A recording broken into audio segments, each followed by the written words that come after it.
Welcome back. आज हम class 6 के मैथमेटिक्स जो फर्स्ट चैप्टर है पैटर्न्स इन मैथमेटिक्स ये पढ़ने वाले हैं। तो मैथमेटिक्स में पैटर्न क्या है, कैसे है, क्यों है, ये सारे क्वेश्चन का आंसर इस टॉपिक के अंदर हमें मिल जाएगा। उससे पहले चैप्टर के अंदर जाने से पहले हम कुछ चीज़ें जानते हैं, एक स्टोरी जानते हैं। एक टाइम पे बहुत साल पहले एक शेफर्ड था। उस टाइम 1 2 3 इस तरह का नंबर नहीं थे, तो वो कैसे अपना जो सारे सीप थे उनका गिनती कैसे करता था। पहले वो क्या किया, जब उसके पास कम सीप थे तो उन्होंने हर एक सीप के बदले उस शेफर्ड ने हर एक सीप के बदले एक एक पत्थर रखना शुरू किया। तो शाम को जब सीप्स रिटर्न आते थे, जितना पत्थर बच गया उतना सीप खो गए, उसे पता चल जाता था जंगल में इतना सीप रह गए। लेकिन धीरे धीरे उसका सीप बढ़ने लगा। जब 100 सीप्स हो गए, बहुत ज़्यादा सीप्स हो गए, तो उसको पत्थर रखने में दिक्कत होती थी। इतने सारा पत्थर वो कैसे रखेगा। तो फिर वो क्या किया, इससे सिंबल शुरू किया। अगर 3 सीप्स है तो वो ट्रायंगल जैसा किया। ये एक सिंबल, एक क्या कह सकते हैं, पैटर्न है। ये पैटर्न को देख के उसे पता चलता था कि तीनों सीप है।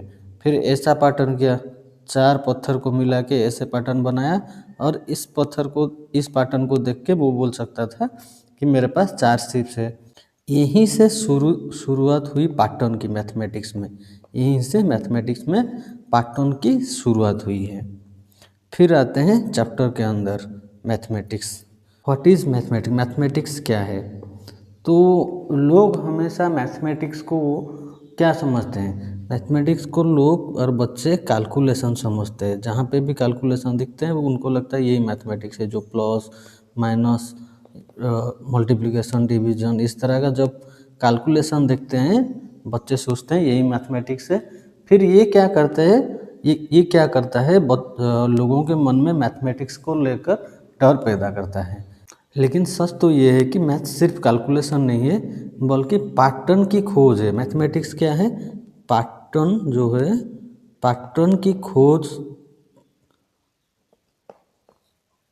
की खोज को मैथमेटिक्स कहते हैं।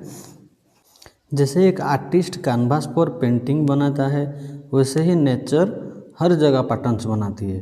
फूलों की पंखुड़ियों में, पत्तों की डिजाइन में, और यहाँ तक कि हमारा शरीर में भी मैथ्स वो लैंग्वेज है जिसे हम समझते हैं कि ये दुनिया कैसे बनी है। तो मैथमेटिक्स, व्हाट इज मैथमेटिक्स, जो डेफिनेशन है, mathematics is the study of patterns. ये याद रखना है, mathematics is the study of patterns. सोचो, अगर हमें ये नहीं पता होता कि सूरज कब निकलता है या चांद कब बदलता है, तो क्या हम कैलेंडर बना पाते? नहीं। पैटर्न्स को समझना हमें भविष्यवाणी या प्रेडिक्शन करने की शक्ति देता है। जब न्यूटन ने तारों को पैटर्न देखा तब उन्होंने ग्रेविटी की खोज की। आज हम मोबाइल चलाते हैं या इसरो जो रॉकेट भेजता है, वो सब इसी पैटर्न की समझ से मुमकिन हुआ है। अगर पैटर्न को हम ना समझते तो आज मोबाइल, टीवी ये सारे कुछ भी नहीं होते। पूरा नेचर पैटर्न पे चलता है। उस पैटर्न को समझने का जो प्रोसेस है उसे हम मैथमेटिक्स कहते हैं। तो यहाँ पे फिगर इट आउट क्वेश्चंस दिया गया है। पेज नंबर 2 पे फिगर इट आउट क्वेश्चंस दिया गया है 2, उससे देखते हैं। Can you think of other example where mathematics help us in everyday life? Yes, where? at medicines and entertainment, ये हर जगह पैटर्न्स के वजह से ये सब पॉसिबल हो पाया है। How has mathematics help prove humanity forward? You might think of examples involving carrying out scientific experiment हाउसेस्ट। फिगर इट आउट का जो क्वेश्चन नंबर 2 है, मैथमेटिक्स ने इंसानियत को आगे बढ़ाने में कैसे मदद की? How has mathematics help people humanity forward? So कैसे मैथमेटिक्स इंसान को आगे बढ़ाने की मदद की। सो आप सब जानते हैं कैसे मैथमेटिक्स कहाँ कहाँ ज़रूरत होती है। सो फर्स्ट साइंटिफिक एक्सपेरिमेंट में, फिर इकोनॉमी एंड डेमोक्रेसी में आगे बढ़ने में मैथमेटिक्स हमें मदद की। फिर इंजीनियरिंग एंड इंफ्रास्ट्रक्चर पे, फिर टेक्नोलॉजी पे, ये जगह में मैथमेटिक्स ह्यूमन काइंड को, इंसानियत को आगे बढ़ने की मदद की। फिर देखते हैं पैटर्न्स इन नंबर्स। तो पैटर्न्स इन नंबर्स पे नंबर थ्योरी क्या है? The branch in mathematics that studies patterns in whole number is called number theory. So यहाँ पे एक टेबल दिया गया है, कुछ एग्जाम्पल सिर्फ नंबर सीक्वेंस का। ये सिर्फ 1 का सीक्वेंस है, ऑल वंस। फिर 1 2 3 4 5 6 7 ये काउंटिंग नंबर्स है। फिर 1 3 5 7 9 11 13 ये ऑड नंबर है। 2 4 6 8 10 ये इवन नंबर है। 1 3 6 10 15 21 ट्रायंगुलर नंबर है ये। फिर 1 4 9 16 25 36 ये स्क्वायर नंबर है। तो ये सारे नंबर का सीक्वेंस है, नंबर सीक्वेंस। तो यहाँ पे और एक फिगर इट आउट है, पेज नंबर 3 में जो फिगर इट आउट क्वेश्चन है वो देखते हैं। Can you recognize the pattern in each of the sequence table? यहाँ पे आप सीक्वेंस को रिकॉग्नाइज कर पा रहे हो या नहीं? ये सिर्फ 1 1 1 1 ही, आगे भी से 1, आगे भी सेम 1 1 1 ही रहेगा। इस एक कैसा सीक्वेंस में है 1 2 3 4 5 6 7, आगे जाके 8 9 10 ऐसे होगा। ये है 1 3 5 7 9 11 13, आगे जाके 15 फिर 17 फिर 19 ऐसे होगा। ये 2 4 6 8 10 12 14, आगे जाके 16 18 20 ऐसे होगा। तो सारे सीक्वेंस को समझना है। Can you recognize the pattern in each of the sequence in table 1? Yes, table 1 में जितने भी सारे पैटर्न्स है उसका सीक्वेंस को हम लोग समझे हैं। यस। नंबर 2 जो है rewrite is sequence in table 1।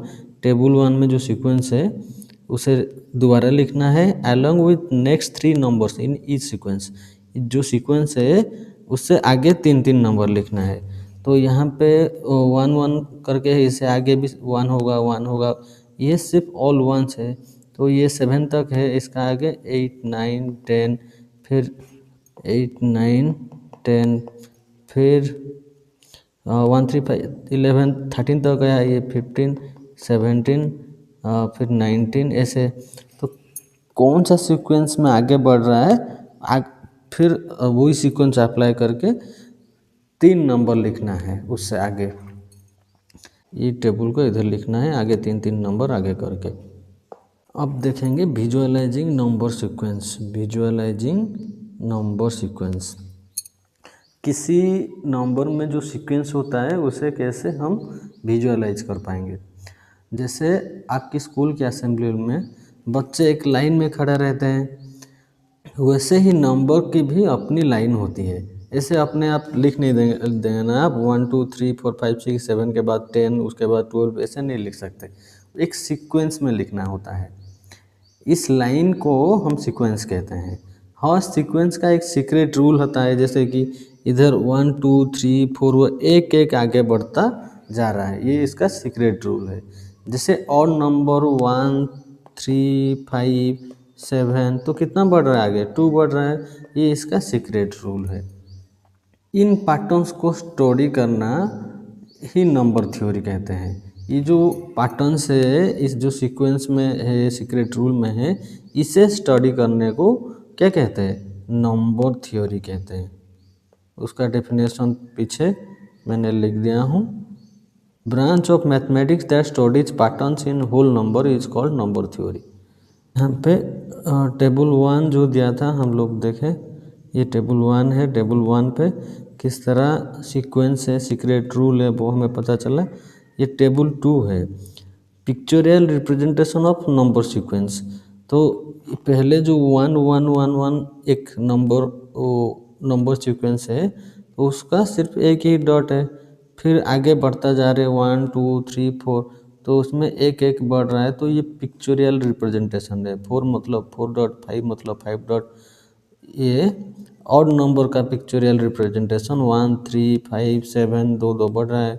फिर इवन नंबर का 2 4 6 8, ट्रायंगुलर नंबर का 1 3 6 10 15, फिर स्क्वायर नंबर का 1 4 9 16, ये सारे पिक्चोरियल रिप्रेजेंटेशंस है।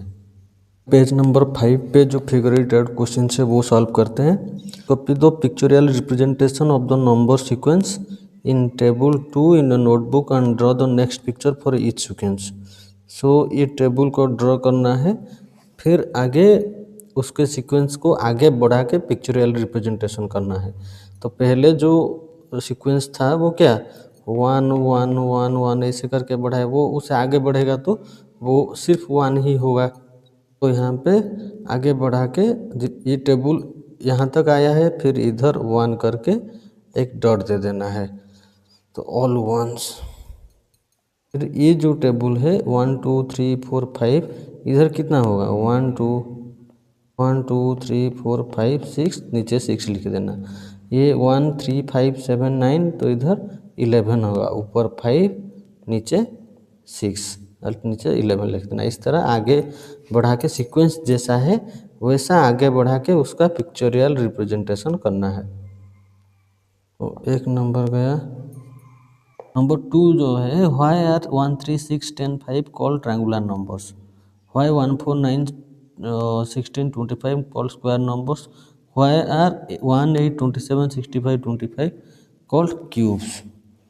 So 1 3 6 10 15 these are triangular numbers. Why? क्यों? क्योंकि 3 डॉट को यूज़ करके आप ट्रायंगल बना सकते हैं। 6 डॉट को यूज़ करके 3 2 5 और 1 6, ये भी ट्रायंगल बनता है। 1 3 6 10 15 ट्रायंगुलर नंबर कहते हैं क्योंकि इन्हें डॉट के आकार में हम जब सजाते हैं ये इक्विलेटरल ट्रायंगल के जैसे रहता है, इसलिए इसे ट्रायंगुलर नंबर कहते हैं। वैसे ही 1 4 9 16 25 को स्क्वायर नंबर कहते हैं। क्यों? क्योंकि 4 नंबर मिला के एक स्क्वायर होता है, वैसे ही 9 नंबर्स को मिला के एक स्क्वायर होता है, कम्प्लीटली स्क्वायर होता है, इसीलिए इसे स्क्वायर नंबर कहते हैं। फिर वैसे ही 1 8 27 65, ये 8 डॉट को मिला के एक क्यूब होता है, 27 डॉट को मिला के एक क्यूब होता है, इसीलिए इसे क्यूब नंबर कहते हैं। 1 8 27 64, अगर आप करेंगे 8 डॉट को मिला के तो ये एक क्यूब होगा। से ही इन्हें क्यूब क्यों कहते हैं 1 8 27 64, इतने डॉट को मिला के क्यूब होता है, परफेक्ट क्यूब होता है। देखिए 1 2 3 4 5 6 7 8, 8 डॉट के मिला के क्यूब होता है, इसीलिए इसे क्यूब नंबर कहते हैं। नंबर 3 देखते हैं। 36 डॉट को यूज़ करके आप लोग एक परफेक्ट ट्रायंगल बना सकते हो एंड स्क्वायर बना सकते हो, इसलिए 36 एक ऐसा नंबर है जो 2 हो सकता है, मतलब स्क्वायर भी हो सकता है ट्रायंगल भी हो सकता है। तो आप डॉट डॉट करके ऐसे 36 डॉट करके उसे ट्रायंगल बनाना और स्क्वायर बनाना। फिर number 4, what would you call the following sequence of numbers? That's right, they are hexagonal numbers. Draw these in your notebook. What is the next number in your sequence? So ये कितना number है? पहले 1, फिर 1 2 3 4 5 6 7, फिर इसे count करना, ये कितना हो जाएगा 19, फिर 37। So what is the next number, यहाँ पूछा है what is the next number in the sequence. तो 1 से 7 तक जाने के लिए बीच में कितना +6 करना पड़ा, हमें आगे बढ़ा। फिर 7 से 19 तक जाने के लिए 12 आगे बढ़ा। फिर 19 से 37 तक जाने के लिए 18 आगे बढ़ा। फिर 37 से आगे जाने के लिए कितना आगे बढ़ना चाहिए? 24। 37 से जो नेक्स्ट नंबर होगा वो कितना आगे बढ़ेगा? +24। ये हो जाएगा कितने? 7 4 11 1 67। 67 से फिर आगे बढ़ने के लिए कितना 30 का ऐड करना है, तो ये हो जाएगा 97। नंबर 5 देखते हैं। Can you think a pictorial way that sequence powers of 2 powers of 2, तो ये 2 4 फिर 16 फिर 64। इसे आप एक ट्री के वैसे ही कर सकते हैं या फिर डॉट के जैसे भी कर सकते हैं। फिर पावर ऑफ 3 जो है वो भी 3 9 27 81।